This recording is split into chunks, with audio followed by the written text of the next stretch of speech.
Job 15. Then answered Eliphaz the Temanite and said, Should a wise man make answer with vain knowledge, and fill himself with the east wind? Should he reason with unprofitable talk, or with speeches wherewith he can do no good?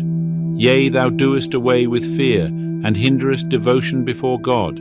For thine iniquity teacheth thy mouth, and thou choosest the tongue of the crafty. Thine own mouth condemneth thee, and not I. Yea, thine own lips testify against thee.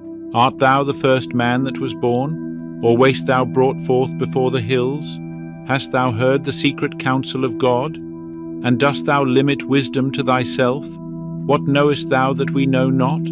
What understandest thou which is not in us? With us are both the grey-headed and the very aged men, much elder than thy father. Are the consolations of God too small for thee, even the word that is gentle toward thee? Why doth thy heart carry thee away? And why do thine eyes flash, that against God thou turnest thy spirit, and lettest words go out of thy mouth? What is man that he should be clean, and he that is born of a woman, that he should be righteous? Behold, he putteth no trust in his holy ones. Yea, the heavens are not clean in his sight. How much less one that is abominable and corrupt, a man that drinketh iniquity like water? I will show thee, hear thou me, and that which I have seen I will declare, which wise men have told from their fathers, and have not hid it, unto whom alone the land was given, and no stranger passed among them. The wicked man travaileth with pain all his days, even the number of years that are laid up for the oppressor. A sound of terrors is in his ears. In prosperity the destroyer shall come upon him. He believeth not that he shall return out of darkness, and he is waited for of the sword. He wandereth abroad for bread, saying, Where is it? He knoweth that the day of darkness is ready at his hand. Distress and anguish make him afraid. They prevail against him, as a king ready to the battle. Because he hath stretched out his hand against God, and behaveth himself proudly against the Almighty.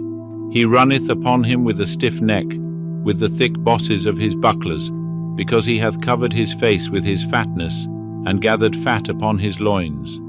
And he hath dwelt in desolate cities, in houses which no man inhabited, which were ready to become heaps. He shall not be rich, neither shall his substance continue, neither shall their possessions be extended on the earth.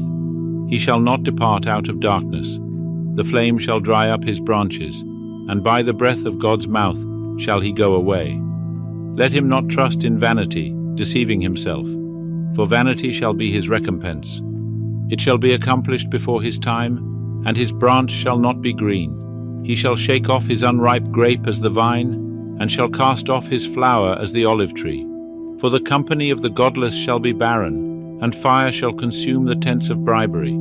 They conceive mischief, and bring forth iniquity, and their heart prepareth deceit.